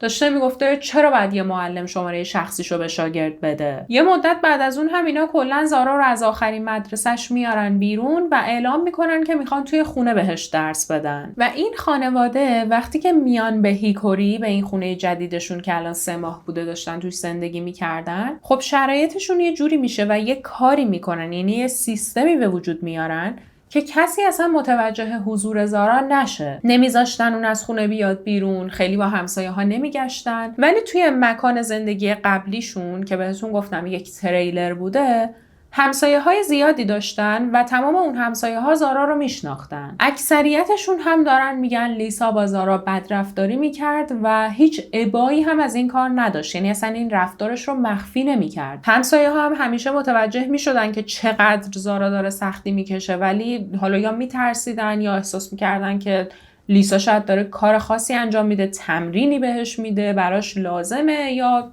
یه همچین چیزی. الان ولی یک سری از اون همسایه ها میگفتن حتی یه وقتایی لیسا به زارا غذا نمیداد و اون بچه انقدر گشنش میشد که میومد تو خونه ما یواشکی غذا میخورد، دوباره سری بدون اینکه لیسا و آدام بفهمن برمیگشت خونه. تو این زمان انقدر اوضاع زارا بد بوده که یه بار بریتنی تصمیم میگیره زارا رو از خونه بدزده و با خودش ببره. این کارو هم میکنه، زارا رو میذاره توی ماشین، ولی بعد لیسا بهش زنگ میزنه و تهدیدش میکنه. بهش میگه آره من زنگ میزنم الان به پلیس، میگم تو بچه رو دزدیدی. بریتنی هم میترسه، مجبور میشه زارا رو برگردونه و دیگه بعد از اون خیلی خبری ازش نداره. تو تمام این مدت هم اینجوری نبوده که اداره خدمات اجتماعی و سازمان حمایت از کودکان اینا رو ول کنن. چند باری به خونهشون رفت آمد داشتن، اما هر بار انگار لیسا و آدم یه چیزایی میگفتن که قانعشون میکردن. یعنی 4 گزارش مختلف توی سازمان حمایت از کودکان یا همون DSS وجود داره که توی تمام این گزارش ها نوشته شده هیچ مدرکی مبنی بر بدرفتاری یا وجود خطرات ایمنی برای کودک یافت نشد. یکی از دلایلی هم که این مامورها حرفای لیسا رو اون زمان باور می‌کردن این بوده که میدیدن زارا معلوله و مشکل شنوایی هم داره. یعنی براشون منطقی بوده که همچین بچه‌ای با پای مصنوعی زیاد زمین بخوره و زیاد کبود بشه. خود زارا هم از ترسش هیچی بهشون نمیگفته و یه جورایی سعی میکرده حالا اون چیزی که لیسا ازش خواسته رو بگه. واسه همینم اینا مدرکی دستشون نمی اومده. البته اگر ما در مورد زندگی لیسا تا قبل از آشنا شدنش با آدام بدونیم، یکم برامون منطقی میشه که چجوری اینقدر راحت میتونسته اون آدم‌هایی که از طرف خدمات اجتماعی و سازمان حمایت از کودکان میان رو گول بزنه. زمانی که لیسا با آدم آشنا میشه، بهش میگه من تا الان 2 بار ازدواج کردم دیگه، ولی این دروغه. واقعیت اینه که تا اون موقع لیسا 6 بار ازدواج کرده بوده. تقریبا توی هر کدوم از این ازدواج‌ها هم لیسا یه گندی بالا آورده، یعنی همه از دستش آسی بودن. مثلا تو سال 1989 زمانی که لیسا داشته با شوهر دومش زندگی می‌کرده،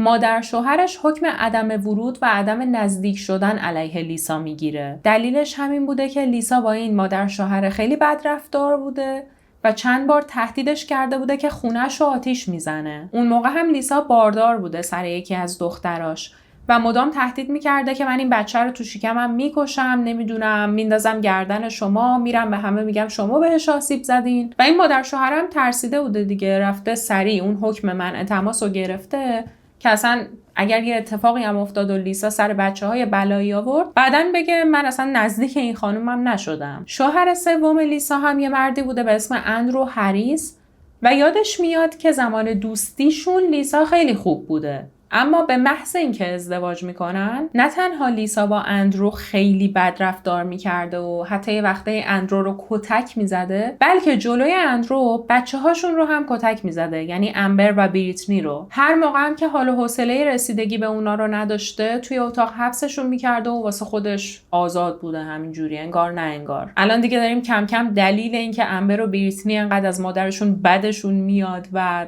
همینجوری راحت میفروشنش به پلیس رو میفهمیم. بعدتر تو سال 1994 لیسا با شوهر چهارمش یعنی داریل پاتنام آشنا میشه. اینجا وقتی که اینا با هم آشنا میشن، لیسا به این شوهرش گفته بوده که امبر 9 ساله سرطان داره و با این حال که مثلا به داریل پاتنام گفته بوده داره بچه من سرطان داره و اون خیلی دلش میسوخته برای امبر و داشته از اینا مراقبت میکرده و همه اینا، همچنان بچه ها رو کتک هم میزده و شوهر اینجوری بوده که خب تو مگه نمیگی این بچه ها مریضن، یکی سرطان داره اونم به خاطر خواهرش حالش خوب نیست، چرا داری خودت هم آزارشون میدی؟ بعد از اون شوهر پنجمش یعنی جفری اوارد میگه لیسا منو با چوب بیسبال میزد و یه وقتایی سمتم سنگ پرت میکرد. اوضاع انقدر بد بود که یه روز من به بهونه خرید کردن از خونه زدم بیرون و دیگه برنگشتم، به خاطر اینکه احساس میکردم یه روز لیسا یه بلایی سر من میاره. و حالا تو تمام این مدت هم شوهرهای لیسا، هم خانواده شوهرهاش، هم همسایه‌هاشون حالا تو اون زمان و اینا می اومدن و راجع به بدرفتاری‌های لیسا و بچه‌های خودش یعنی امبر و بریتنی یه سری گزارش به سازمان حمایت از کودکان و پلیس میدادن. طبیعتاً مأمورهایی هم می اومدن و با لیسا صحبت می‌کردن، اما همیشه لیسا یه بهونه‌ای پیدا می‌کرده که اونا رو دست به سر کنه. به خاطر همینه که میگم این آدم میدونه چجوری باید با همچین مأمورهایی صحبت کنه. سابقه طولانی با سازمان حمایت از کودکان داره. دیگه کاملا دستش اومده که اینا چی میپرسن، چی رو نگاه میکنن، چی رو چک میکنن، چی براشون مهمه. دیگه واقعا الان هیچ چیزی نبوده که از زندگی لیسا پلیسا ندونن. همه چی براشون روی دایره بوده و با توجه به رفتارهای این آدم میدونستن تنها کسی که ممکنه یه بلایی سر زارا آورده باشه خودشه. زمانی هم نگرانیشون بیشتر میشه که میبینن وکیلی که لیسا برای خودش استخدام کرده تخصصش فقط دفاع از پرونده های مجازات اعدام بوده. این یعنی لیسا میدونه که با مجازات اعدام ممکنه روبرو بشه و میدونه که به زودی قرار پلیس بفهمه که یه قتل انجام داده. ولی باز هم این شکلی به نظر می اومده که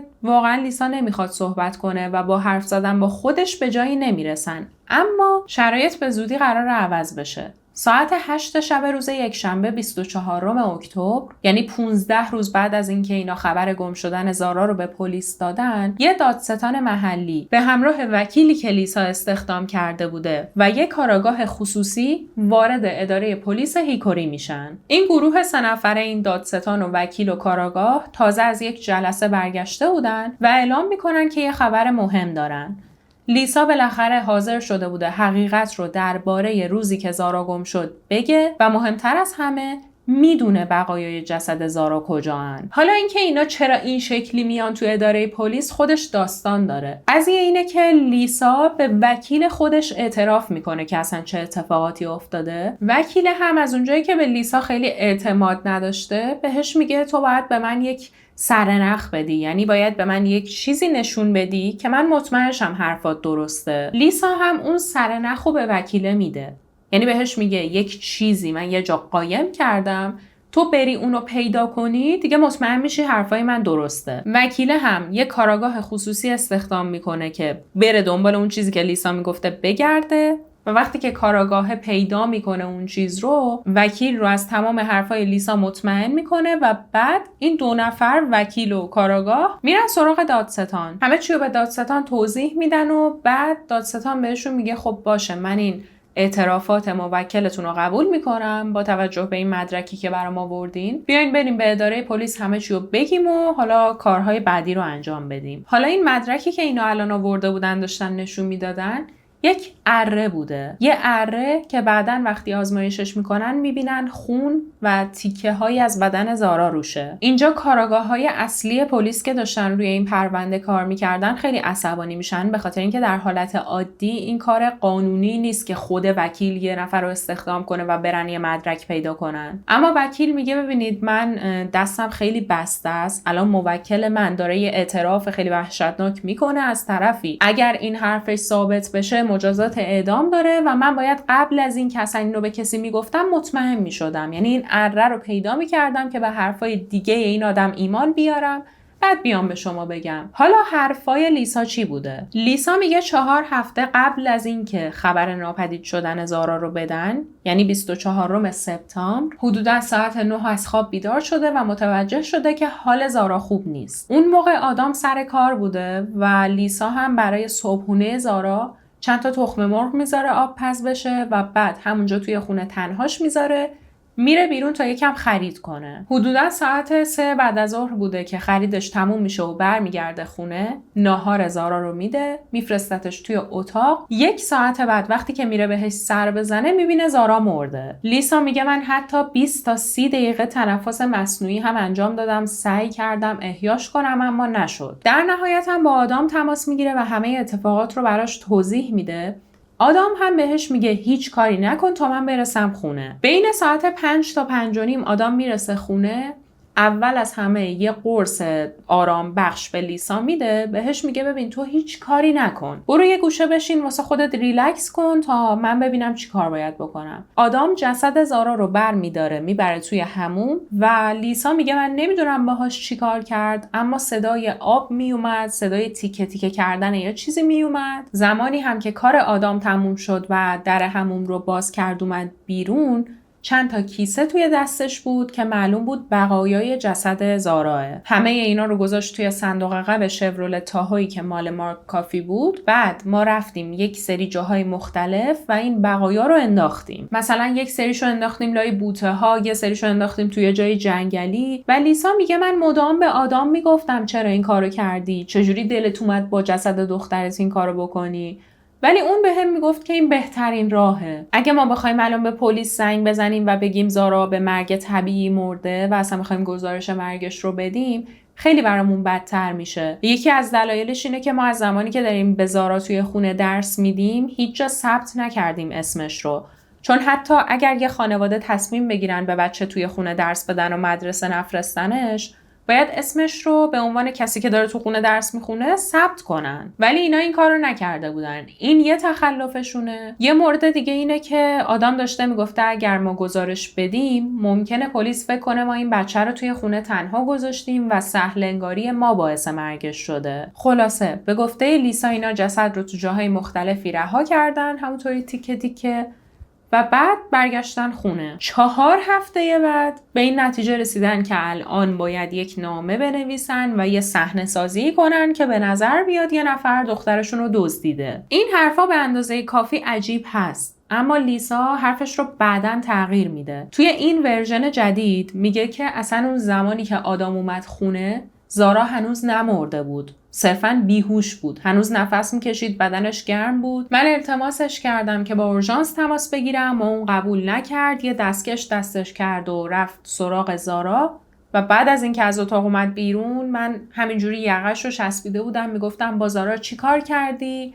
اونم بهم گفت کاریت نباشه. یعنی لیسا داشته میگفته که آدم کسی بود که زارا رو به قتل رسوند. توی اون مرحله زارا هنوز نمرده بوده و میگه من میدونم این کارا خلاف قوانینه، اما من جوری بزرگ شدم که به مرد خونه هرچی که میگه احترام بذارم. واسه همینم کاری که آدم کرد رو پذیرفتم. به کسی چیزی نگفتم و بعد یه مدتی هم که آدم گفت بیا این قضیه آدم ربایی رو راه بندازیم گوش کردم. یعنی انقدر این آدم حرف گوش کنه که من نمیدونم اون 6 تا شوهر قبلی چرا اینو از دست دادن. خب این کاملا طبیعیه که الان هیچ کدوم از کاراگاه‌ها این حرفا رو باور نمی‌کردن به این شکلی که لیسا داره میگه، ولی داشتن فکر می‌کردن که اگر ما با همین ادعا پیش بریم و بیایم به لیسا بگیم حرفتو باور کردیم، حداقلش اینه که جسد زارا رو میتونیم پیدا کنیم. صبح روز بعد از این اعترافات، مامورای پلیس هیکوری و اداره تحقیقات ایالتی راه میافتن تا مسیری که لیسا گفته بوده رو وجب به وجب بگردن دنبال بقایای جسد زارا. اولش مثل این که لیسا همراهشون نبوده، صرفاً چند تا آدرس بهشون داده بوده.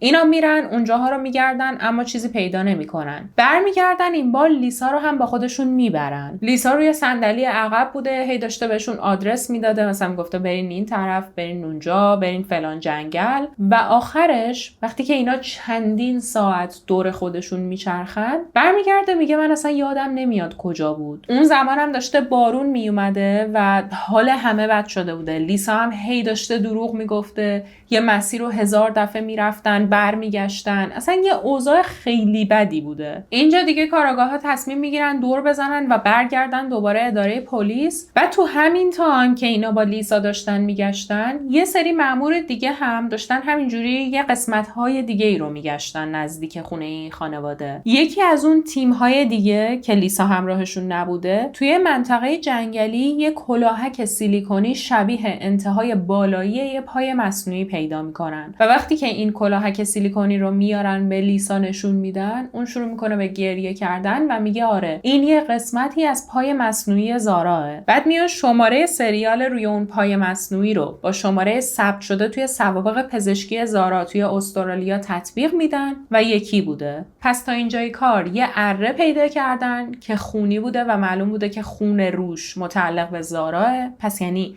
میتونستن مطمئن باشن که زارا جسدش تکه تکه شده. پای مصنوعیش رو هم که پیدا کردن، میان همون منطقه‌ای که این پای مصنوعی رو توش پیدا کرده بودن و بیشتر میگردن. از اون طرف هم دیگه الان چون مطمئن شده بودن که زارا به قتل رسیده، باید میرفتن خونه این خانواده رو هم طبیعتاً میگشتن دنبال رد خون که بفهمن دقیقاً کجا اینا جسدو تکه تکه کردن. چیزی که متوجهش میشن این بوده که لیسا حالا احتمالاً به همکاری آدم یه سری از دیوارا رو همون جوری که قبلتر هم بهتون گفتم رنگ کرده و دیوار رو یه جوری رنگ کرده که سطحش خیلی صاف نباشه. انگار واقعا سعی داشته یه چیزی رو بپوشونه و انقدر هم حتی بی‌حوصله بوده که دیوار رو تا نصف رنگ کرده. مثلا توی اتاق خواب زارا روی دیوار بغل تختش چند تا قطره خون پیدا میکنن. معلوم بوده که این خون به دیوار پاچیده شده. درسته که لیسا سعی کرده بوده دیوار رو با اسفنج رنگ کنه، ولی تمام دیوار رو رنگ نکرده بوده و هنوز یه سری قطره‌های خیلی ریز مشخص بوده. در مورد رنگ کردن دیوار، خود لیسا داشته میگفته من به خاطر تولد زارا این کارو کردم، چون دلش می‌خواست یه اتاق صورتی داشته باشه، منم براش رنگ کردم. ولی انقدر بد رنگ کرده بوده که اصلا به نظر نمیومده این کارو برای خوشحال کردن یه نفر انجام داده باشه. در مجموع کسایی که خونه رو می‌گردن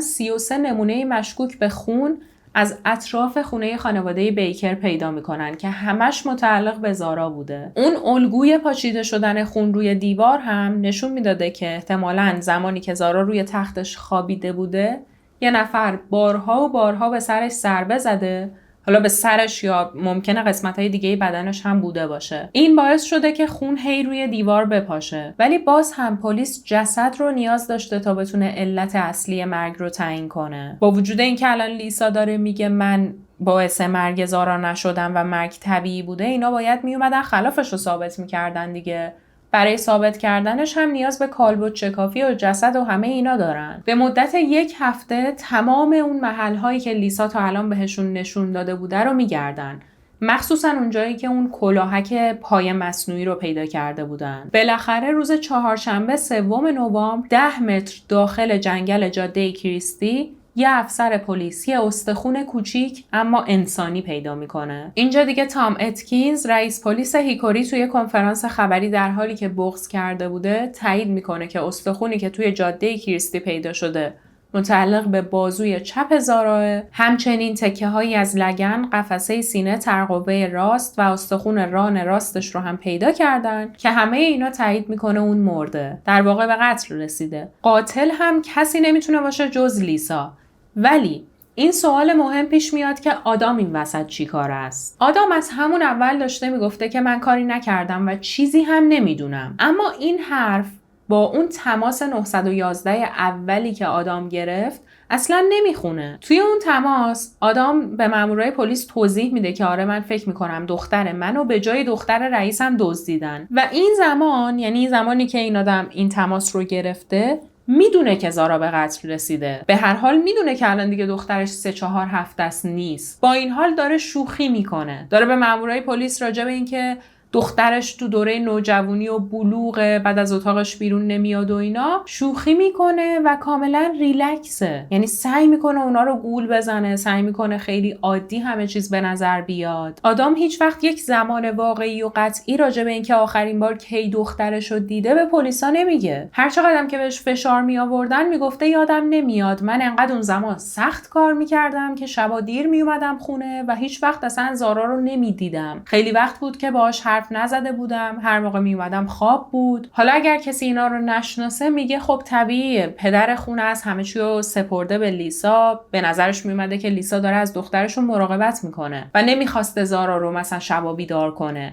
اما مامورای پلیس الان میدونستن که آدم اونقدری که میگفته سخت کار نمیکرده. رئیسش همون آقای مارک کافی توضیح میده، یعنی میاد ساعتهای کار کردن آدم رو بهشون نشون میده و میگه اصلا اینجوری نبود که این آدم خیلی طولانی توی محل کار بمونه. آدم هر روز 4:30 تا نهایتاً 5:30 میرفته خونه. تو ماه سپتامبر و اکتبر اونجایی که اینا زندگی میکردن تو کارولینای شمالی، اون زمان اون ساعت اصلا تاریک نبوده هوا. یعنی این آدم هیچ وقت براش سوال نشده که چرا دختر من انقدر زود میخوابه، چرا من هیچ وقت دخترمو نمیبینم. اینا 3 نفر بودن که دارن توی خونه کوچیک زندگی میکنن، اصلا امکان نداره. ولی با وجود همه اینا مامورای پلیس مطمئن بودن که آدم تو خود قتل دست نداشته. نه تنها تو خود قتل نبوده و خودش قاتل نیست و هم دست قتلم نیست، بلکه تو تکه تکه کردن جسد و بردن و انداختنش توی جنگل هم دست نداشته. دلیلش همینه که الان دیگه مامورای پلیس مطمئن شده بودن لیسا حداقل راجع به زمان مرگ زارا داره حقیقت رو میگه. زمان مرگ زارا 24 سپتامبر بوده. وقتی پلیس میاد داده های تلفن همراه لیسا و آدم رو چک میکنه، میفهمه توی اون زمان آدم اصلا خونه نبوده. نه تنها آدم اون موقع خونه نبوده،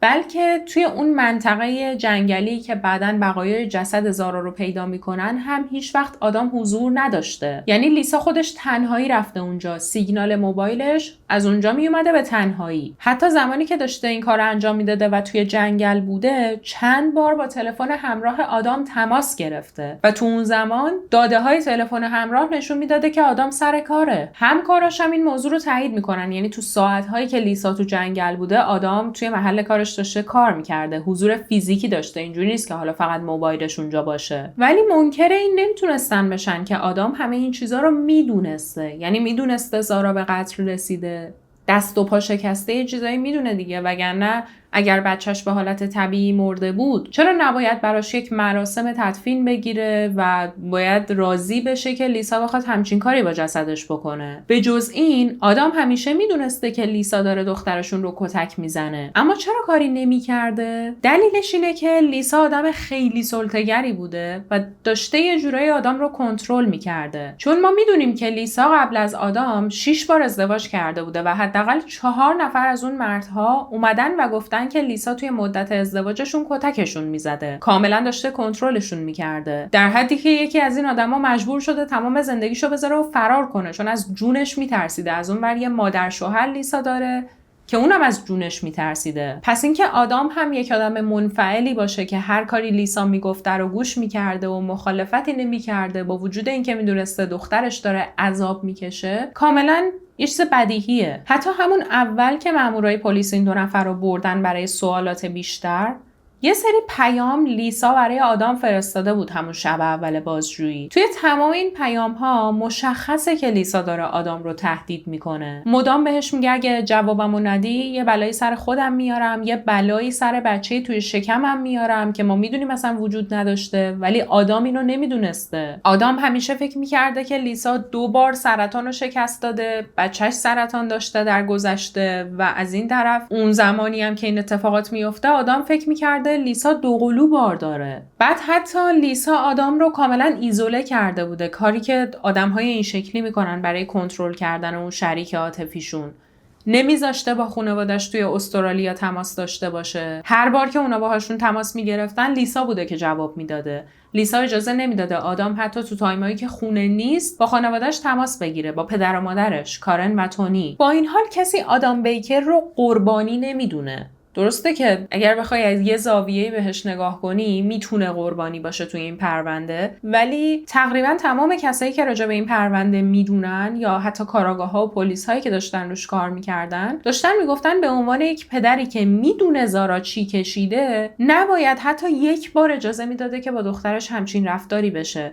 یعنی راجب قتل نه ها، راجب اون خشونت ها. از همون اول مردم انقدر از دست آدام عصبانی بودن که زمانی که آدام حکم میگیره تا بره یه سری از وسایلش رو از خونشون برداره، مردم بهش حمله میکنن، داشتن بهش سنگ پرت میکردن و حتی نمیذارن وارد خونه بشه. در نهایت دادستان تمام این چیزایی که میدونسته رو در اختیار دادگاه میذاره. با وجود تمام مدارکی که پیدا کرده بودن هنوز هم نمیتونستن دقیقاً بگن که زارا چرا به قتل رسیده، به خاطر اینکه روی اون استخوان‌هایی که پیدا کرده بودن نتونسته بودن نشونه‌ای از طریقه قتل پیدا کنن. واسه همین میتونیم بگیم دستشون خالیه. کاری که دادستان میکنه میاد به لیزا پیشنهاد میده.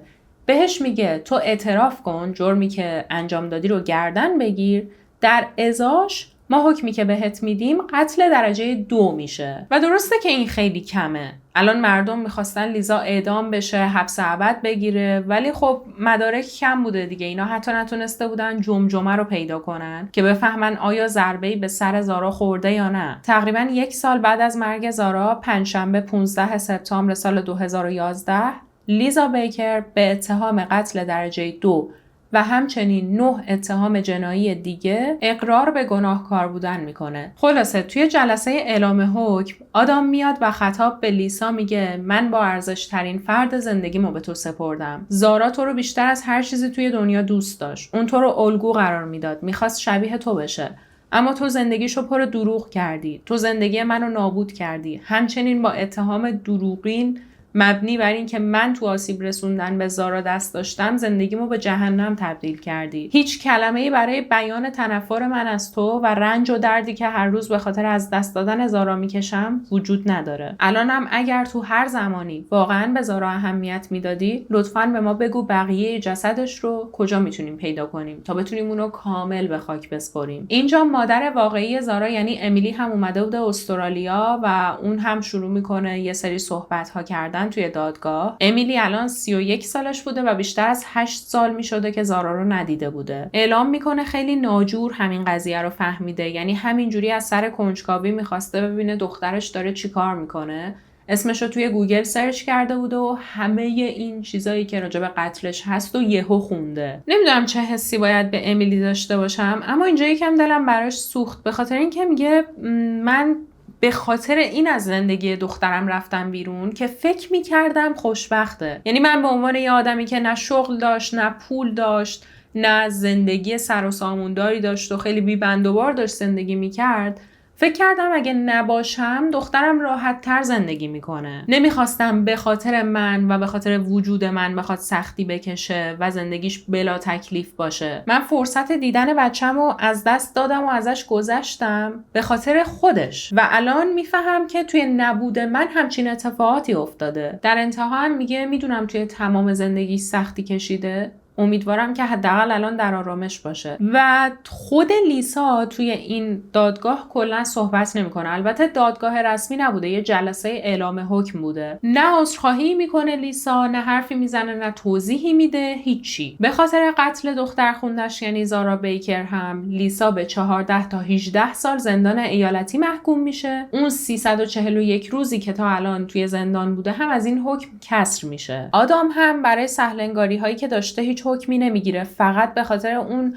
اتهامی که همین الانم توی پروندهش بوده. گفتم بهتون اینا دوتاشون اتهاماتی داشتن و توی دادگاهاشون نرفته بودن خیلی قدیم. فقط به خاطر اون الان دادگاهی میشه و برای فرار از قانونش یه مدتی میره زندان. بعدتر تو سال 2013 لیسا یک بار با رسانه‌ها صحبت میکنه و توی این صحبتاش به زارا میگه نور چشمم. میگه من به چیزی اقرار کردم که اصلاً کار من نبود، صرفاً به خاطر گرفتن حکم کمتر گفتم که من گناهکارم، ولی واقعیت اینه که من زارا رو نکشتم. یه چیزی هم که توی این مصاحبهش میگه و هم خنده داره هم حرص آدمو در میاره این بوده که میگه اون زمانی که آدام داشت جسد زارا رو تکه تکه میکرد، من فکر کردم این یک مراسمیه که بعد از مرگ فرزند توی استرالیا میگیرن. یعنی میگه فکر کردم بومی‌های استرالیایی اینجوریان، چون من به آدم زنگ زدم و اون گفتش که بذار الان میام خونه خودم ترتیبشو میدم. بعد شروع کرد تکه تکه کردن جسد زارا و من گفتم که حتما اینا روششون اینجوریه، واسه همین چیزی نگفتم. و حالا پرونده‌ای که الان لیسا باهاش طرفه فقط مربوط به زارا نمیشه. همونطور که گفتم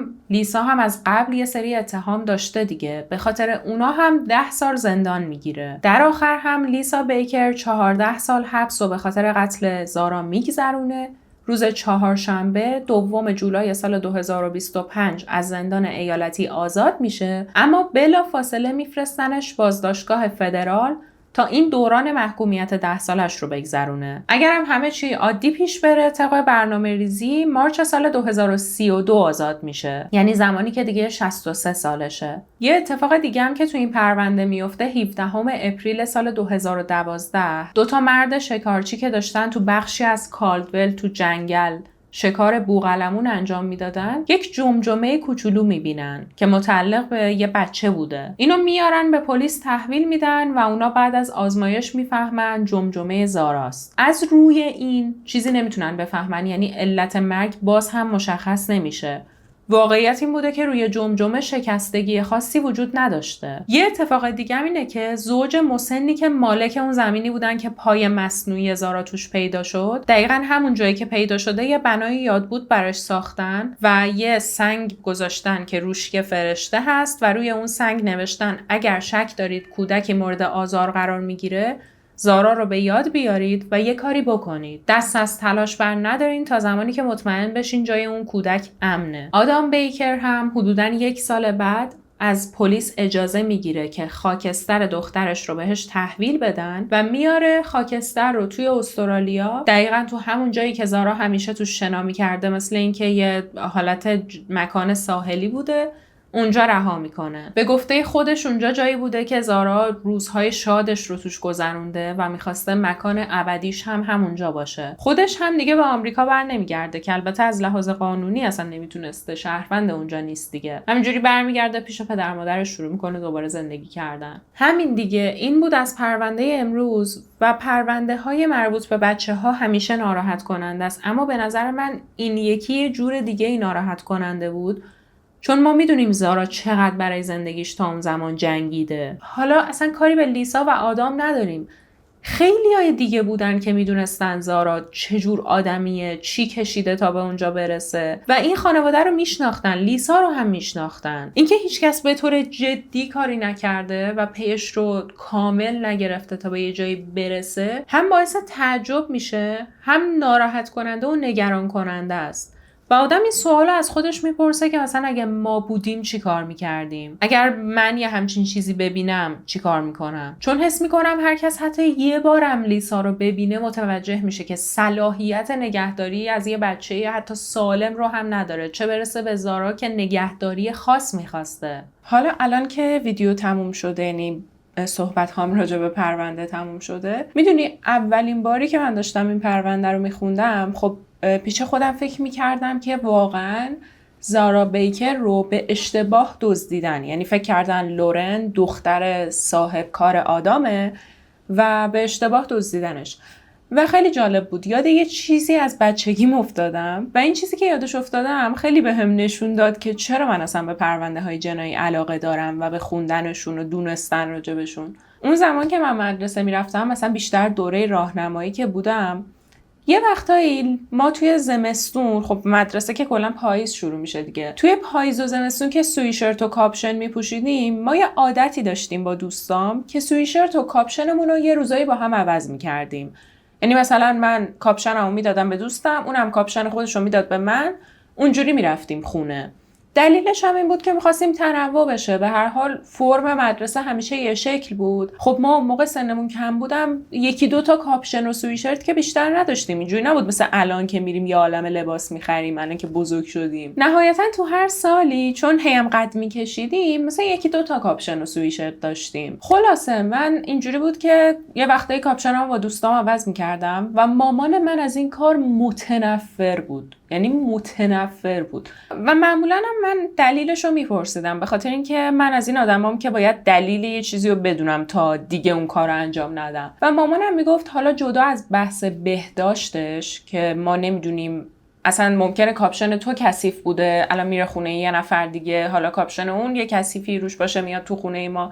جدا از این بحث، این که من نمیدونم تو با چه لباسی میری بیرون و عصر قراره با چه لباسی برگردی خونه، آزارم میده. به خاطر اینکه خدایی نکرده اومدی و یه بلایی سر تو یا دوستت بیاد و ما بخوایم به یه نفر توضیح بدیم که شما چی تنتون بوده، یا اصلا باز خدایی نکرده یه اتفاقی برای شما بیفته و ما این کاپشن ها رو یه جا پیدا کنیم و ندونیم که کدوم شما این کاپشن تنش بوده، یا اینکه اصلا دوستتو نشون کردن که بدزدنش و اشتباهی تو رو میدزدن. حالا تا ما بیایم ثابت کنیم که مثلا اون کسی که این کارو کرده اصلا مقصودش تو نبودی، نصف زمانو از دست دادیم. و میگم این حرفا رو مامان من زمانی میزد که اصلا شنیدن پرونده های جنایی اینجوری باب نبود و اینکه نشسته با خودش همچین فکرایی کرده و از این دید بهش نگاه کرده، نشون میده که واقعا یه کاراگاه درون از همون اول داشته. من خودم اصلا این شکلی نیستم. من الان که دارم پرونده ها رو میخونم یه ذره محتاط شدم. در حالت کلی من از این بچه‌هایی بودم که بهشون میگفتن کله خر. الان نه، الان محتاط‌تر شدم خیلی. حالا اینکه میگم کله خر بودم، من یه دستاوردی توی بچگیم داشتم. همیشه وقتی برای کسی تعریف میکنم تعجب میکنه. من سال 4 دبستان به خاطر شیطونی از مدرسه اخراج شدم. اصلا بهم نمیخوره، میدونم. کاری که میکردم این بود که با 3 تا دیگه از دوستام، آره دیگه 3 تا بودیم، یا کلا 3 تا بودیم یا 4 تا بودیم، ما ته کلاس میشستیم با دوستام و یهو مثلا یکیمون پا میشد میگفت زنگ خورد و کل کلاس میریخت بیرون. دیگه مثلا بچهای کلاس میدونستن زنگ نخورده ها، ولی بهونه دستشون اومده بود. بعدن اگه معلم میگفت چرا رفتین بیرون، میگفتن خب اینا گفتن. و ما این کار رو همیشه میکردیم و دیگه تا حالا معلم بیاد بچه‌ها رو از توی حیاط جمع کنه، بهشون توضیح بده که زنگ نخورده و اینا برگردن تو کلاس و کلاس آروم بشه، کلاً تایم تموم میشد و واقعا زنگ میخورد. ما همیشه این کار رو میکردیم. خسته که میشدیم یهو یکیمون پا میشد میگفت زنگ خورد. و خیلی جالبه، ما یه اکیپ 4 نفره بودیم اما فقط منو اخراج کردن. ولی مامانم که اومد مدرسه دیگه کلی عذرخواهی کرد و کلی باهاشون صحبت کرد، گفت بابا این صرفا حالا دیگه اینا بچه‌ن شیطونی میکنن دیگه، اخراج کنن، ما خودمون تنبیهشون میکنیم. اونا هم گفتن که باشه. یه هفته تعلیق میشن، یعنی میشن که نه، فقط منو تعلیق کرده بودن. یه هفته من تو خونه میموندم و نباید میرفتم مدرسه و بعدش هم گفتن وقتی که میاد یه مدتی نمیتونه زنگ تفریح بره بیرون، چون زنگ تفریح رو به مسخره گرفته نمیتونه یه مدت زنگ تفریح بره بیرون، یعنی بعد کلا تو کلاس بشینه. خلاصه من این اتفاق افتاد و حالا دیگه اخراجم نکردن، تعلیق شدم. با مامانم اومدیم خونه و قشنگ یادمه بابام اومد خونه، مامانم بهش گفت چه اتفاقی افتاده و بابام تنها حرفی که میزد این نبود که مثلا چرا این کارو کردی، این چه کاری بود که، یا اصلا چی کار کردی اخراجت کردم. بابام هی داد میزد میگفت آخه کدوم بچه دبستانی رو دیدی که از دبستان اخراج بشه؟ مثلا اصلا بچه دبستانی تا حالا شده اخراج بشه؟ بعد یادم اون موقع که تنها حرفی که من داشتم این بود که نمیشنیدم و فکر میکردم زنگ خورده. یعنی هی به معلممونم اینو میگفتم من چه میدونم، من فکر میکردم زنگ خورده، من یه وقته اشتباه میشنوم. یه چیز دیگه هم که من اون موقع توی دفتر هی میگفتم همه بچه‌ها شنیدن، پس چرا میان بیرون؟ مگه صدای زنگو من باید در بیارم؟ حتما یه صدایی اومده که همه شنیدن. و مدیرمون اینجوری بود که خفه شو، فقط خفه شو. و حالا اینو جدی میگم الان که دیگه زمانش گذشته و من نمیخوام خودم رو توجیه کنم، ولی من شیطون نبودم. صرفا چون خیلی خجالتی بودم و دوست پیدا کردم برام راحت نبود، دنده میخوردم.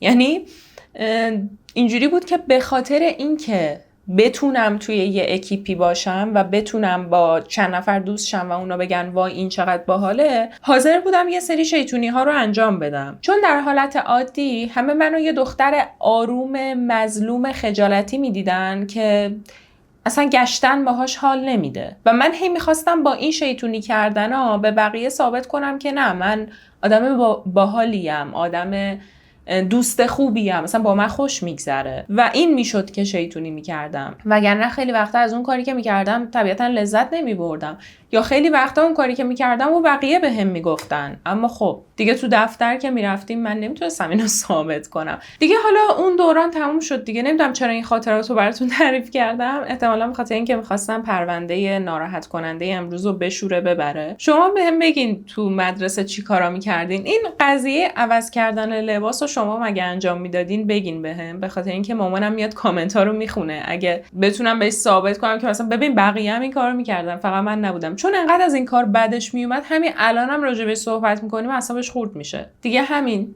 امیدوارم که تونسته باشم جو عوض کنم و با اون ناراحتی ویدیو رو ترک نکنین. ممنون که تا اینجا این ویدیو همراه من بودین. تا ویدیوی بعدی، خداحافظ.